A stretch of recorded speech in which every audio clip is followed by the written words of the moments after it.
Welcome once again to Seattle Here and Now on Rainier Avenue Radio .world. It is Monday. Well, it's live today. And we have two shows, basically. Part one will be a discussion piece on the upcoming initiative 1000, I-1000, with the spokesperson, a young man that I've been knowing for many years. Well, actually, for several years. He's much younger than me.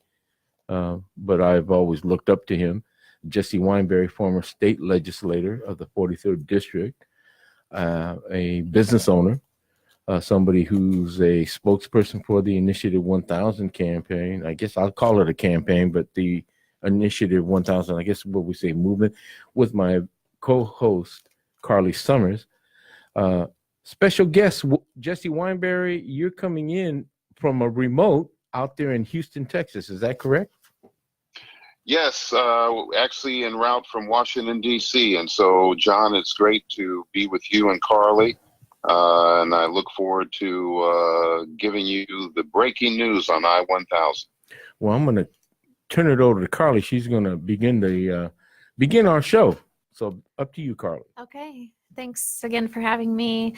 Jesse, thanks for joining us again to give us an update on the initiative. I know we spoke with you maybe about 6 weeks ago or a little bit more about how things were coming. So I would like to start a little bit with just the background of the initiative first, and we can get to kind of how you got involved. But tell us about both I-200 and I-1000. Well, first of all, thank you, Carly, for having me as a guest. It's always a pleasure to be with you and John. I-1000 is the first statewide initiative to the Washington State Legislature to reverse Tim Eymon's I-200, also known as Initiative 200, described by many as one of the most racist and sexist ballot measures ever passed in Washington State history. 20 years ago, on November 3rd, 1998, Washington State passed I-200, which banned the use of race and gender in affirmative action programs that were created to increase the representation of women and people of color in public education, public contracting, and public employment. Since the passage of I-200, the State Office of Women and Minority Business Enterprises, that's the state government in Olympia, has reported that small women and minority-owned businesses have actually lost $3.5 billion.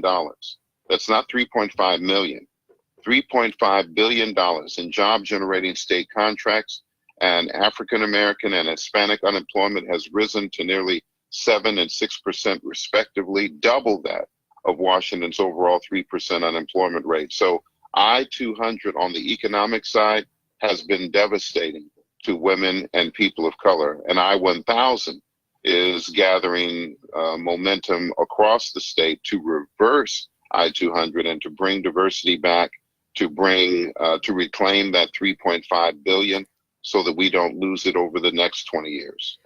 And John and I were talking at coffee earlier at Geraldine's in the neighborhood about how if we polled all the people at Geraldine's this morning, we think that at least half of them wouldn't even know what Initiative 200 was or what it did. They may not have lived here at the time, or they may not have known what that initiative, how it changed, how the state awards these kinds of contracts and work. So can you expand on that a little? What were we doing, and how did I-200 change it? Well, there was affirmative action from the 70s that basically looked at colleges and universities, looked at our public workforce, the jobs and employment on the state, county, city, and municipal levels. And it looked at the businesses that were doing business with the state. And many, both on the national and local levels, many of the national and local decision makers decided that there was such a lack of diversity in our colleges and universities, in our jobs, and particularly businesses doing business with the state, that we needed to act affirmatively. That's why they call it affirmative action. There's a connection to Washington State on affirmative action because it was first written by a gentleman by the name of Art Fletcher, who was Undersecretary of President Richard Nixon at the time. Art Fletcher is from Washington State. I mean, he wasn't born in Washington State, but he's originally from Yakima, the Pasco area. He served on the Pasco City Council. He ran for Lieutenant Governor of Washington State with Dan Evans as a Republican. And Dan Evans won. Art Fletcher lost that race, but was hired by the Nixon administration to develop affirmative action. He is considered the father of affirmative action. And so what we saw from the 70s to the 90s is an increase in the number of people of color and women who were going to our state's colleges and universities, who were getting hired for employment, and also who were starting their own business to create hundreds of jobs in our community. And that's when Tim Eyman and John Carlson got together and decided enough was enough. They basically put forth a measure on the ballot in Washington State, used Dr. King's image and words, and called it the Washington State Civil Rights Initiative. Most people thought they were voting for diversity, and 58% of the people ended up voting for I-200, and they killed affirmative action. They didn't know it till they woke up the next day and they were listening to the news or reading the newspaper, but that's what happened.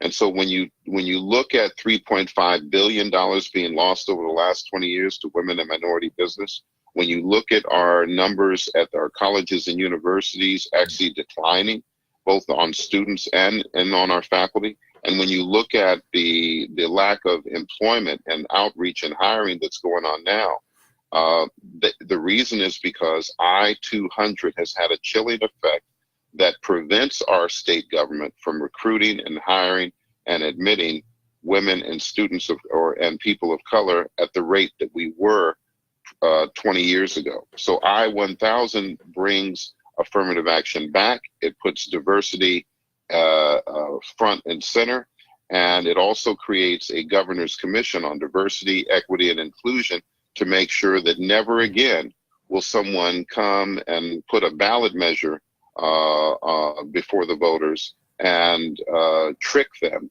into voting against affirmative action. We will now have a commission that will protect it, monitor, and enforce those laws so that we increase diversity in Washington State. Yeah, well, that's a very good point. Carly, I want to make that point because I was there when they were gathering these signatures, and they would come up to you and say, "Are you for civil rights?" Yes.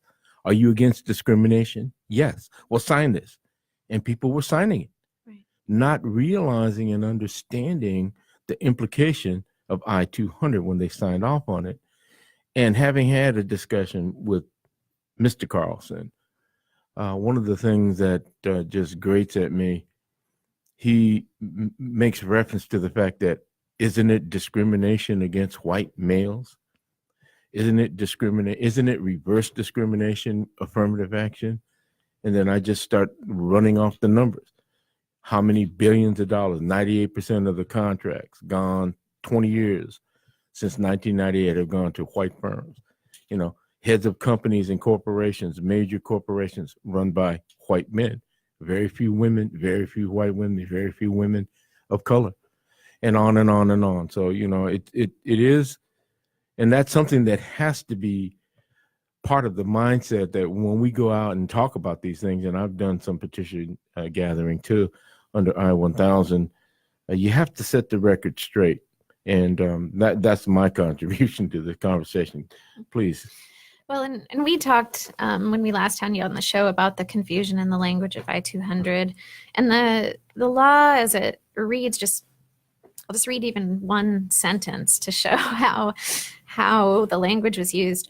All state agencies, boards, departments, and commissions are prohibited from using any equal opportunity programs that grant preferential treatment in hiring. Initial consideration of race, sex, color, ethnicity, or national origin may continue through outreach efforts.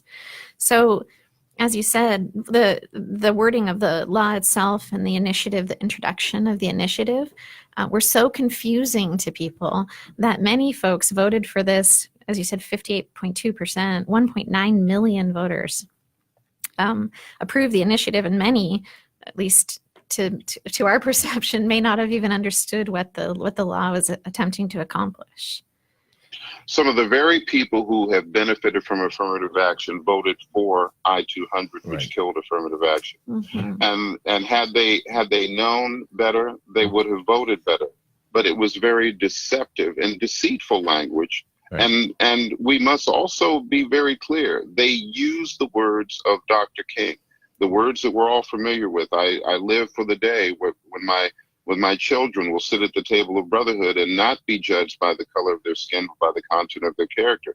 As soon as people read that and connected it with I-200, they thought they were doing the right thing.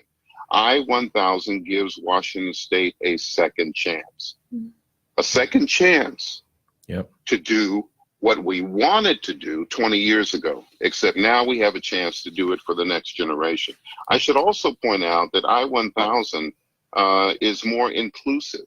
It doesn't just help women and people of color. It also helps military veterans. It actually expands affirmative action that right now is restricted in Washington State to only veterans that served in the Vietnam era and who are disabled, to include all honorably discharged veterans, no matter what war they fought in. It also expands the term sexual orientation to all state anti-discrimination laws, which hasn't been done. It also eliminates quotas, and it finally defines preferential treatment for the first time in state law.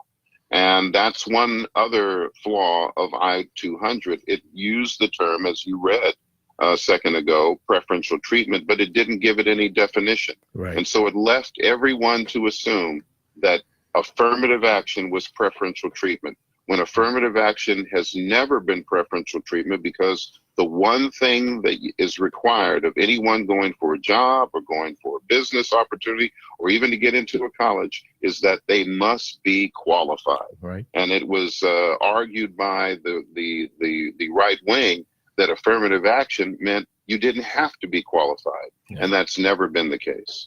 Well, that's their mantra, that it is reverse discrimination, that unqualified people are getting hired over qualified people. Their implication is that over white males, basically, and that's John Carlson's point. But you know the thing, let me ask you this.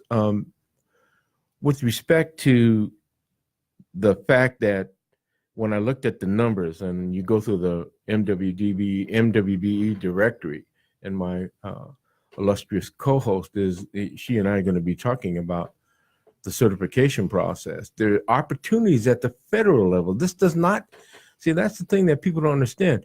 You still need to be certified through the Office of Minority Women Business. They're part of that, what you call the directed by the governor under the DES approach, Department of Enterprise Services. And that's still a requirement to be certified as a disadvantaged business enterprise. It's still in the books on in federal programs and federal contracting, and you still have to get certified. But when I looked at the numbers, I think it was something, I think, Carly, I said it was about a 200% decrease in the number of certified firms. I mean, that's the chilling effect, as you mentioned, Jesse, that's really damaging. Women and people of color, generally, when they operate a business, they hire people most like them, which means for every person we put to work, we have somebody who's paying taxes. That increases our tax base. It goes into the coffers of economic development. And I would encourage anybody listening, if you're thinking about going in business, please, if you're a woman or a person of color or a disabled individual or a veteran, go that route, because there are still opportunities at the federal level until we work out this issue of I-200 versus I-1000. I mean, what is your thinking on that, Jesse? Well, I think that you're bringing up some very excellent points. Number one, we need to give credit where it's due. The federal government still adheres to affirmative action laws. Right. There are some federal transportation projects where the same minority and women-owned businesses that compete for those state projects versus the federal projects actually win more with the federal level, because the federal level is required by law to recruit, to hire, to promote, and to make sure that the people who are getting those contracts reflect the population of our state and our country. And certainly we are a diverse country. We're a very diverse state. And so that's continuing to move in a positive direction on the federal level. It's the state level where we have concern. The second point you raised is the chilling effect of minority and women business owners who figure, well, since there's no affirmative action, why do I need to get certified? Right. And you brought up a very important point. You still need to get certified because only one out of Washington State right now is only one out of only 8 states that has been crazy enough to kill affirmative action. So if you're doing business with the federal government and you're doing business with other states, it still helps if you are certified by Washington State, and the Office of Women and Minority Business has continued to certify businesses, Right. even in the death of affirmative action, and they will continue to. And so we need to use that tool to qualify ourselves for the federal and other states that still adhere to affirmative action. And then finally, it's important to recognize that in most of our communities, particularly if you're women or people of color, this is the blessing secret in our households. If as long as you've been a girl, as long as you've been a person of color, your parents have told you, you must be twice as qualified. You must be twice as good when you get out there in terms of competing academically and professionally. And that is what we have always been. So we've always been not just qualified, but more qualified.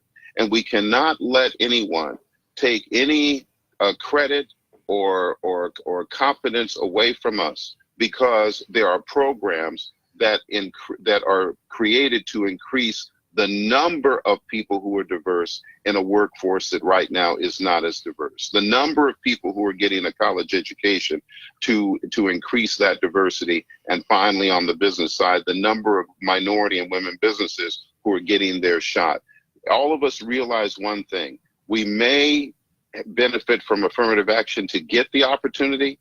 In other words, to get into a school, to get in a job, or to get a business. But we have to prove once we're inside that we're capable of graduating from a university. We're capable of completing that contract, or we're capable of doing that job. And so I'm speaking to those who are listening out there who may be so young that they've fallen for the narrative that if you use affirmative action, it means you're not qualified. No. In most cases, you have to be twice as qualified, not only to get the job, but to keep the job. And we can sound in some ways like we're talking in a vacuum and that we don't have sort of the stats to back it up. So let's talk about the statewide disparity study conducted by the Department of Enterprise Services for the state of Washington, and then a sort of sister study conducted by the DOT for Department of Transportation contracts, which were separated out from this. I assume you're familiar. Some of the statistics that sort of bear out what we thought would happen when I-200 passed are borne out in this study. So can you talk about that a little? I can jump in if you're not familiar with the numbers, but we're seeing some numbers from that are helpful to this conversation. Well, the reason you have I-1000 is because of those disparity studies. Both of those disparity studies were ordered by the governor's office and other state agencies because they wanted given that I-200 has been in place for 20 years, they wanted to examine whether it has had positive or negative. The Department of Transportation study that shows that 38%, that white males are only 38% of the population, but they're getting over 80% of the contracts, transportation contracts in the millions and billions. That's a disparity. When you see from the Department of Transportation study that when you bid on a state contract, you have African Americans getting only 3%. When they bid on the same project, but under the federal rules, they're over 23% right. in terms of African Americans doing business with with those contracts. And so I know those are just a few of the glaring disparities that are a result of I-200, the result of a law that basically prohibits the state from using race or gender as factors in affirmative action. Okay. And that kind of begs the question, and John and I spoke about this earlier. The state conducted these presumably fairly expensive studies and found that the numbers weren't good, that I-200 had a significant impact, and probably other things too, but I-200 specifically, I think, is one of the biggest factors we can point to. We've got a lot of numbers from the study, and I think there are portions of it that are still ongoing, but we're starting to see the actual statistics. So the question begged is, why an initiative? Why is the state legislature not taking action on this? Has the process broken down too much so that the legislature simply isn't able to act as efficiently? Has the initiative process become the mechanism for either accomplishing something or sending a message to the legislature that action is needed? Why an initiative? Well, I feel that one of the blessings that we have in America is that the Constitution gives the people the right to petition their government. And one of the blessings that we have in Washington State is that our state constitution gives the people the right to petition their government. And when you really look at the history over the last 20 years since I-200 was passed, the legislature has been in Democratic control for 10 of those 20 years, and it's been in Republican control for 10 of those 20 years. And neither party has seen fit to correct this mistake. And so as a result, the people now are utilizing their constitutional option. I call it direct democracy. I think that when we are going through our elected officials to try to get laws passed, that is legislative democracy. But there's times and there's issues, quite frankly, that are so sacred and are so controversial that if you wait on elected officials to bring you a solution, you'll be waiting as we have been in Washington State for 20 years. And so the people have decided that they are going to petition their government through I-1000 to take action now, not 20 years from now. Not after another study, not after another committee hearing, to take action now to correct this mistake. And I think that it's one of the benefits that we have with I-1000. It's not to say that the legislature is useless, but I think that there are some issues that it's better to go direct to the people and not wait on the elected officials to solve your problem. Well, yeah, the voice of the people as a petition through the initiative process, that works. You know, I wanted to really quickly, what do you see as the outcome? Well, maybe Carly would want to also know, what is the expectation of the outcome? Is it going to on bank make a wholesale impact on I-200 if it passes, the initiative passes? What exactly can we look forward to? Well, I think one of the advantages of an initiative, there are several, and I'll just go through them quickly. Number one, when you gain the required signatures, which are 300,000 valid registered voter signatures by January 4th, the legislature does not have a choice, like it does with all the other bills that are introduced, on whether to act on that. They are required. They are mandated to act on your issue. Number two, once you pass it, the legislature, unlike any other bill where they can come back and revise it, change it, or even overturn it the next session, an initiative law is so sacred that the law prohibits the legislature from doing anything to change that law for at least 2 years. And so your law is in place. It has a chance to get going. It has a chance for the people of Washington State to see how it works and to see how effective it works. The third advantage of the initiative is that even if the legislature chooses not to take action, it goes straight to a vote of the people on the next general election ballot. So if the legislature chooses not to take any action in January, this November of 2019, the people will be able to vote on it. And so it really, I mean, when you think about it, you almost wonder, why don't we do all of our laws this way? Well, I think that would get very expensive Right. because it's very expensive and it's very laborious to get 300,000 people to sign your initiative. But I think there are certain issues. We've seen it with same-sex marriage. We've seen it with legalizing marijuana. We've seen it with gun safety this past election. Right. And we've seen it with I-940 to rein in police use of deadly force. And so there's some issues that it's just important for the people to use direct democracy, get the signatures, get the votes, and make the laws. And so on the get the signatures, tell us, if folks want to support the initiative, how can they sign? How can they help get signatures of friends and get it on the ballot? Well, it's becoming easier and easier every time we talk.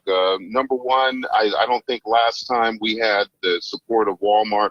Walmart has come on board to support the initiative. So now at all 67 Walmart stores throughout the state, you can go there. There are people who are waiting for you to sign the initiative. We have gone from only 2,500 on our first kickoff in August to now over 150,000 signatures.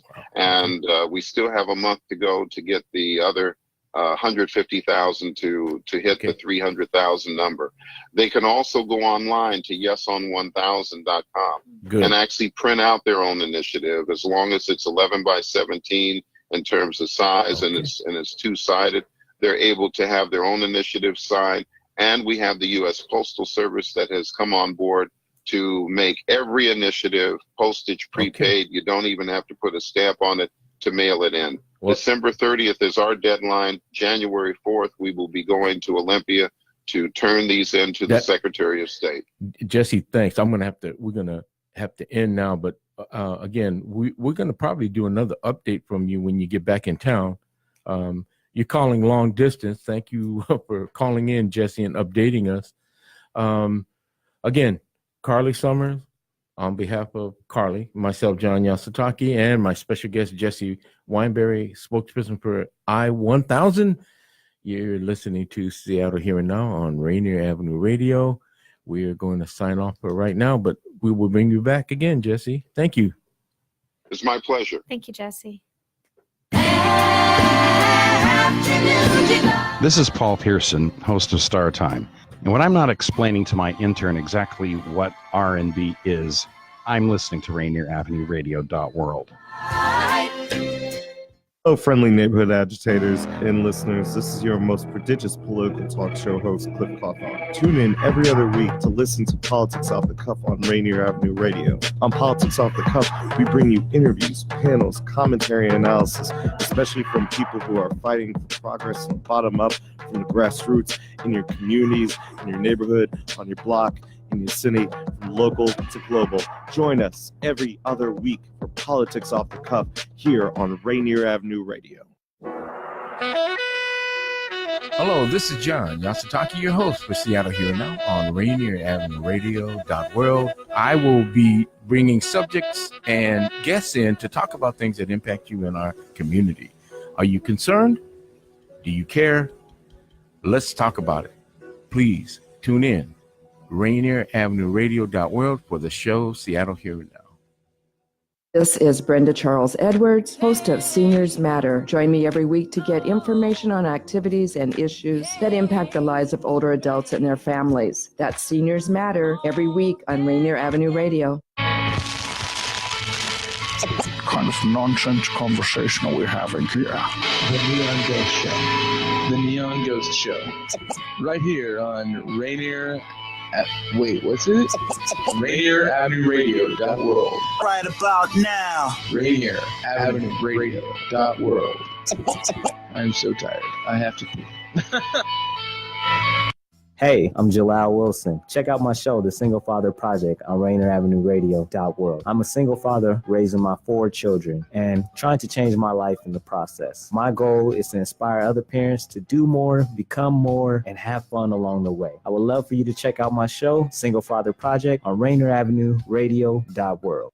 You're listening to Rainier Avenue Radio.world. I'm Granville Emerson along with my partner, Ronald Pepe Dean. And we host the show Lidline Sports right here on Rainier Avenue Radio.world, where we talk about football, basketball, local sports, national sports, Seahawks, UW, Seattle U Redhawks, Garfield Bulldogs, all that and more right here on Lidline Sports on Rainier Avenue Radio.world. This is Karen Z with Rainier Avenue Radio.world, and we want to hear from you. Our goal is to amplify and share the diverse voices of Southeast Seattle residents. Do you know of an engaged community member who should be featured in a community spotlight? Tell us about them. Do you know of an upcoming family-friendly, educational, or cultural event coming up? Tell us about it. If you have news to share, contact us by emailing rainieravenue.radio.world@gmail.com. Once again, please email us at rainieravenue.radio.world@gmail.com.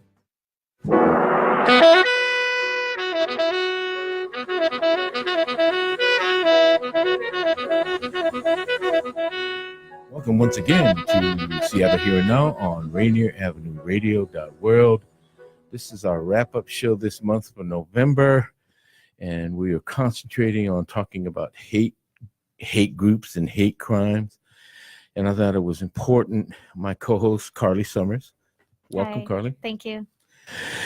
That we talk about these things and present information. And again, this is our way of sharing with you the things that motivated us was the recent event of the shootings that took place in Pittsburgh in the synagogue, and the shooting and the killing of two, and that was 11 individuals who were murdered, and the murder of two African Americans in Louisville, Kentucky, by an armed white assailant who was confronted by another white person who said, "Don't shoot me, I won't shoot you. White people don't shoot each other." He tried to break into a black church that was in the vicinity. When he couldn't get in, he went over to the Kroger supermarket and did his deed. And my co-host and I said, we need to say something. We need to at least point out the fact that there has been this significant rise in hate activities. And also there's a rays of hope all over the place. Much of what has been going on is, of course, the armed assaults and all the confrontations, but also in the legal channels. Since my host is a legally trained individual, she's a barrister, not a barista, but a barrister, as they say in Britain.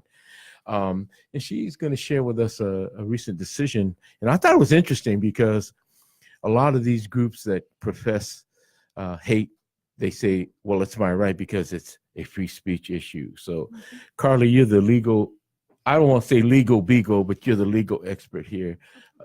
Take it away. Okay. Well, we've been talking, as John said, for the month about hate crimes and the rise in hate crimes and hate groups. And we can talk a little bit more about how that's been looking in Washington State.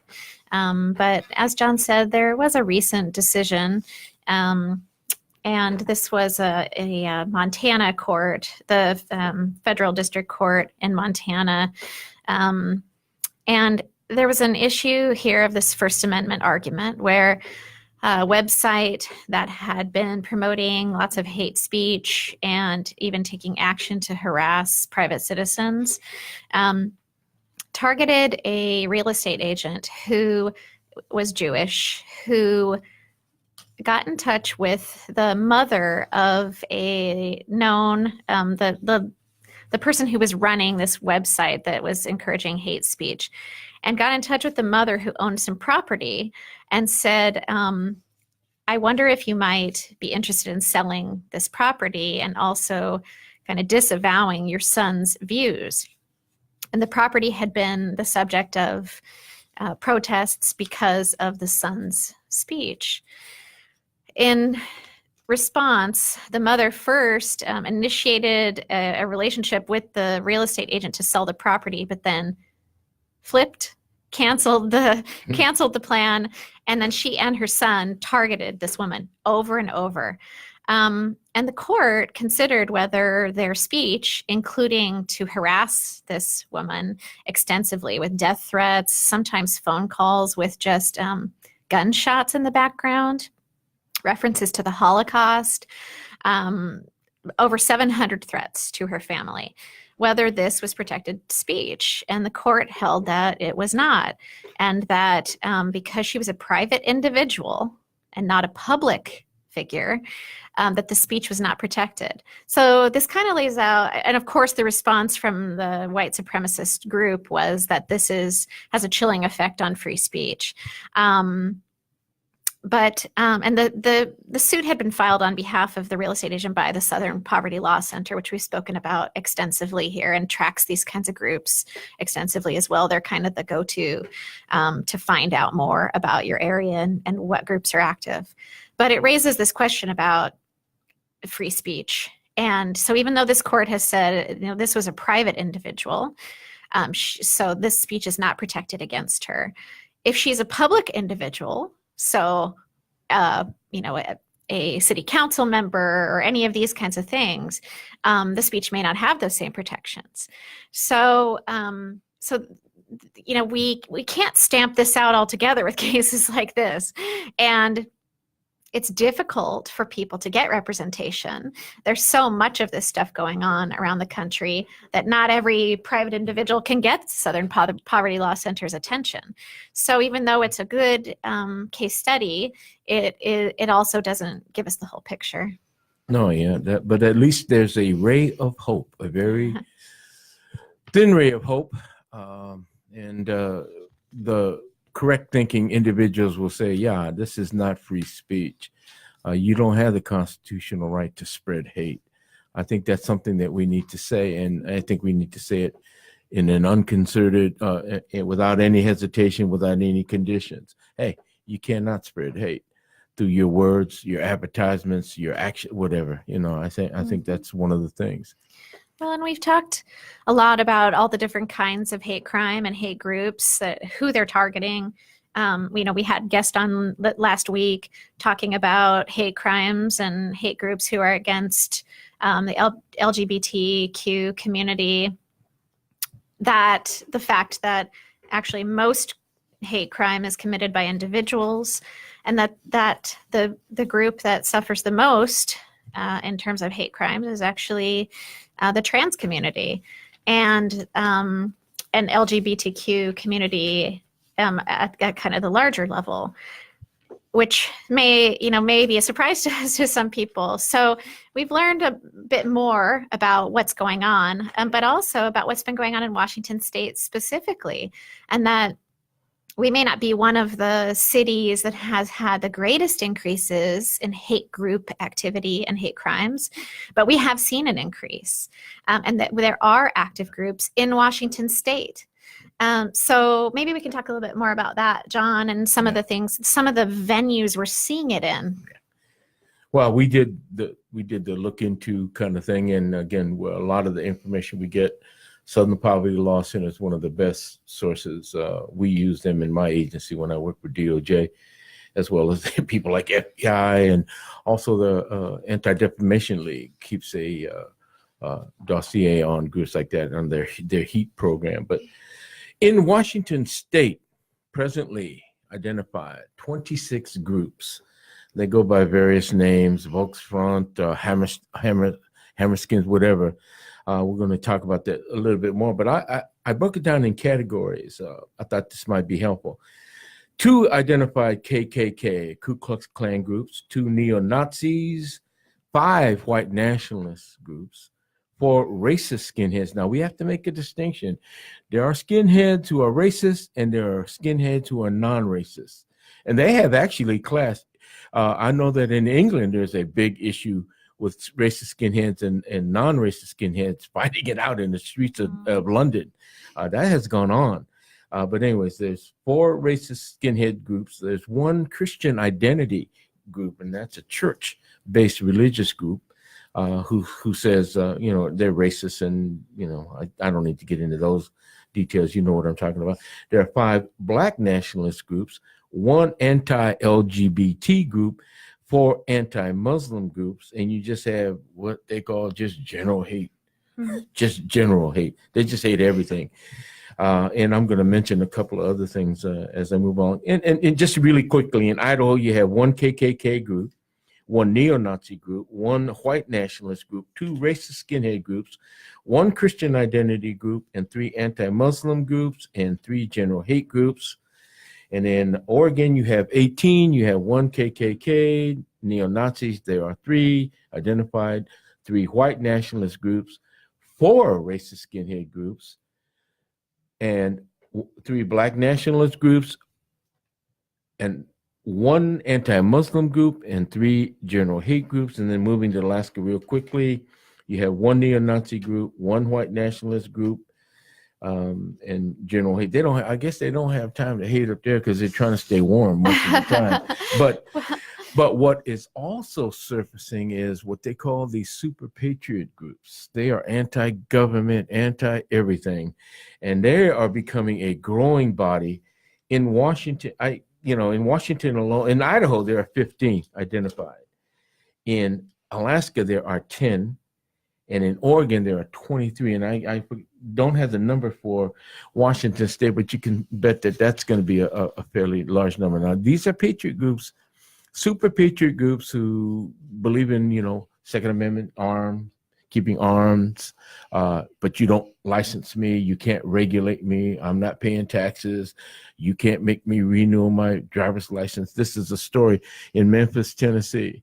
A super patriot father and his son got in a shootout, killed 2 police officers in Memphis, and went across the bridge to Arkansas, West Memphis, Arkansas, and shot it out with the police. Both father and son died. Son was 14 years old, had an automatic AK-47, fully automatic machine gun. He and the father went down. And again, what was so significant here is they were stopped because they didn't have a up-to-date license tabs.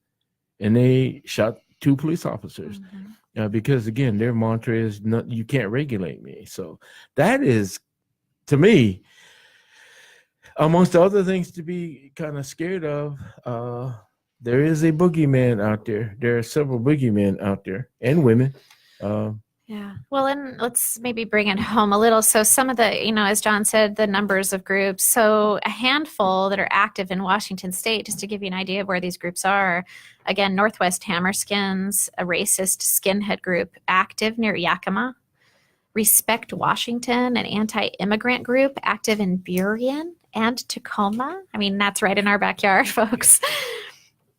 Act for America, an anti-Muslim group active near Eatonville, Northwest Front, a white nationalist group in Bremerton, and the Pacific Coast Ku Klux Klan active in Spokane.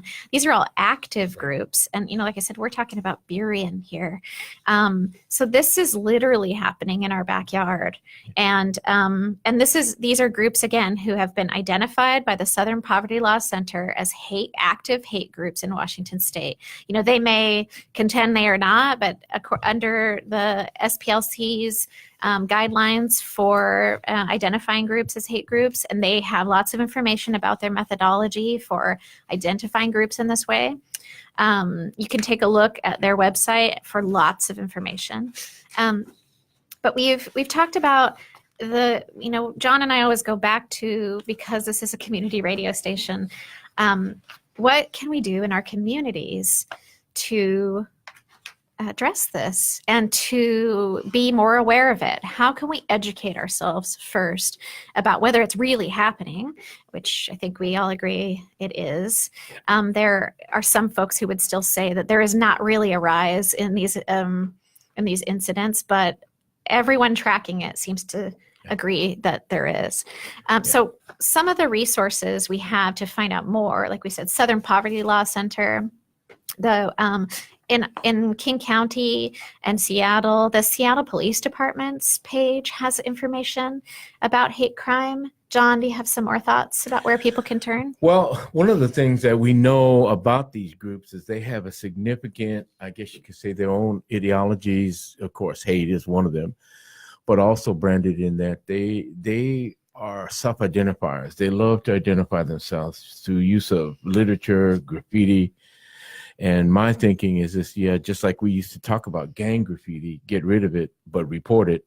The same way you'll see, if you see a significant there's a graffiti that says AF, Aryan Front, or AB, Aryan Brotherhood.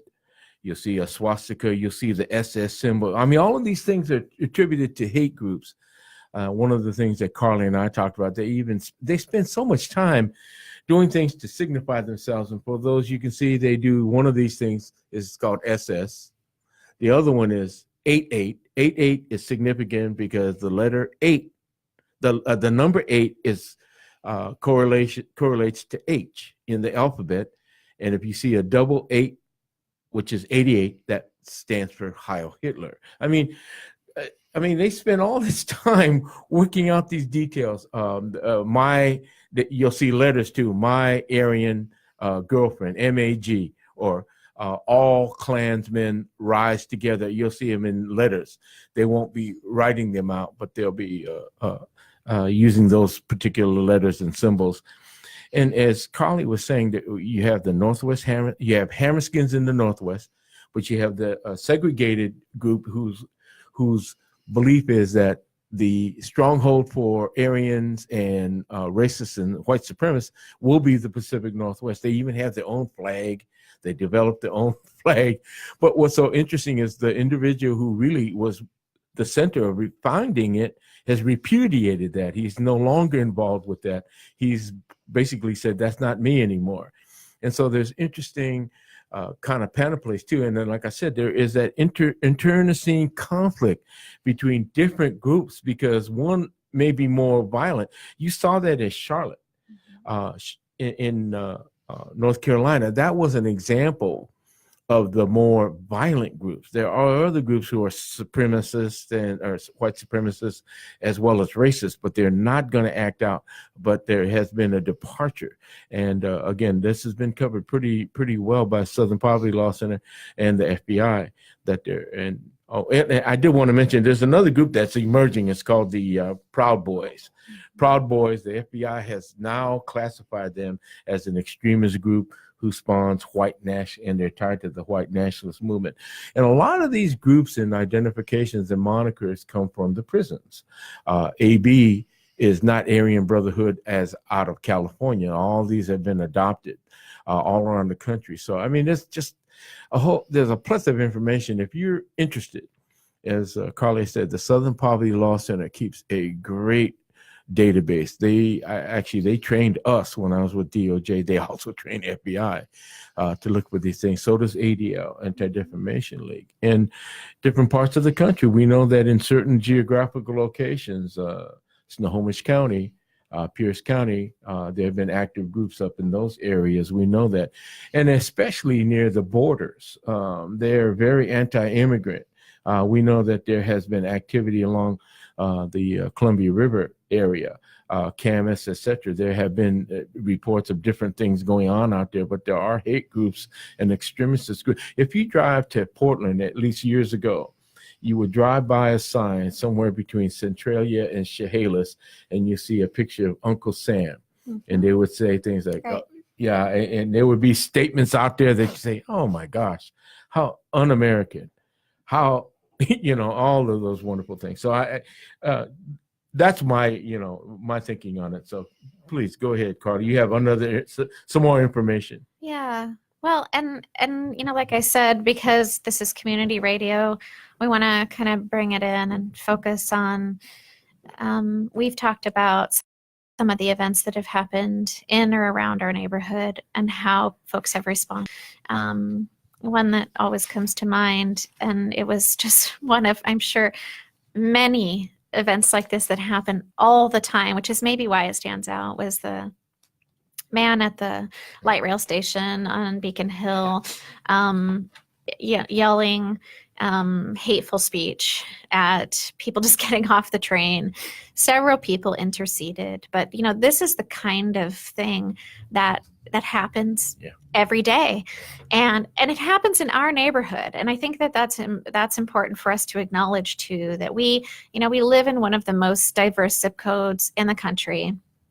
This neighborhood was founded in part by communities that were segregated from living elsewhere in the city because of zoning laws that prohibited people of color and people of certain religions, especially Jewish people, from living elsewhere in the city. This is a neighborhood that is diverse for reasons that are frankly shameful parts of our past. But we are diverse, and we are the kind of neighborhood we like to think that should always stand up to hate. So it's heartening to see a response to incidents like this and to people shutting this down. But it requires more, probably. And, these groups are, according to the Southern Poverty Law Center, mostly trying to attract young white males. And in some of the ways that we've responded to gang violence previously, seem to be some of the methods that are likely to work in preventing young kids from getting involved in these kinds of groups as well. Young people are looking to belong to something. And these groups capitalize on fear and that lack of belonging to something bigger. And we, as a community, we can take a big role in that. We can help people feel they belong, that they have a sense of duty to their communities where they live, to not be isolated. And, it requires some thought, I think, but for our local community programs to be aware of these things, to be aware of what the sort of pressure points are for kids as they get recruited into these kind of movements. And we have so many great community organizations that care about these issues. And so, maybe by talking about these things on community radio programs like ours, we can make a dent. But I want to mention, obviously, our police force is aware of this. We had Chief Best on. We've had a few people from the police force on. They have a reporting program and protocols. If there's a hate crime happening now, call 911. If an incident has already occurred and there's no immediate danger, no injuries, they have a phone number to call, which is 206-625-5011. They have pretty specific information about what is a hate crime. So that's one area you can. Well, that's very important about the reporting, because between 2016 and 2017, there's 100% increase in bias and hate crimes incidents. They categorize bias crimes, non-criminal versus criminal elements.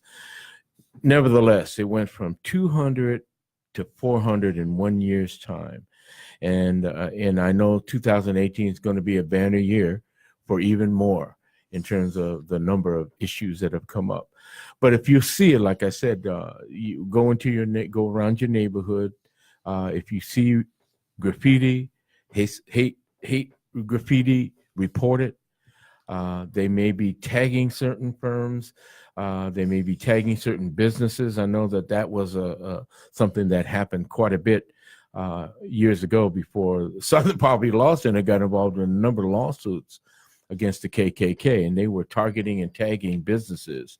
They even went to the point where in Idaho they threw a dead raccoon in a African-American barbecue restaurant. I mean, these are, like I said, and oftentimes they do heavy recruiting of young people, and because, again, that sense of wanting to belong to something, but it also represents some element of excitement and counter culture, rebellious kinds of things, not fully understanding the impact. And again, hate is learned. Hate is a learned behavior. It's taught and it's learned. We have to understand that. I don't think our education system is doing enough to understand that and bring that out. And unfortunately, I think it'll continue until some significant changes are made. I don't know. What do you think? Yeah. And I guess we can talk a lot about sort of the dark side of it and how all the bad news, right? I mean, the good news is there are organizations and people out there trying to change it. And, we've talked about Southern Poverty Law Center a lot. But one of the resources I think is great is they actually have a resource on their website that you can download as a PDF. And it's entitled 10 Ways to Fight Hate. And it has a really specific outline for action to take to stop these groups, to stop this kind of activity. And number one is do something, act. And so, as a community, again, the biggest thing we can do is to call it out, to shut it down, to make sure that people in our community know that it's not okay with us. This behavior is not acceptable in this community, and we won't put up with it. We won't sit by and let people act this way in our community here. Well, as we will continue, this will not be the only show. These won't be the last words we say about this, because it's pretty evident this is going to be pro forma what's happening in our country. Carly, thank you very much. I mean, we're wrapping up, but this is only the start, I think, of talking about this, because if we don't, that's the other thing. If we don't talk about it, if we don't identify these individuals, if we let them crawl back into the darkness, they will have won. We need to get the word out. Yeah. But thank you very much, Carly. You're listening to Seattle. Any last word? I'm sorry. No, thank you. And thanks for starting this conversation. Well, thank you. We are going to wrap it up. You're listening to Seattle Here and Now on Rainier Avenue Radio.world. Thank you very much for listening in. This is Paul Pearson, host of Star Time.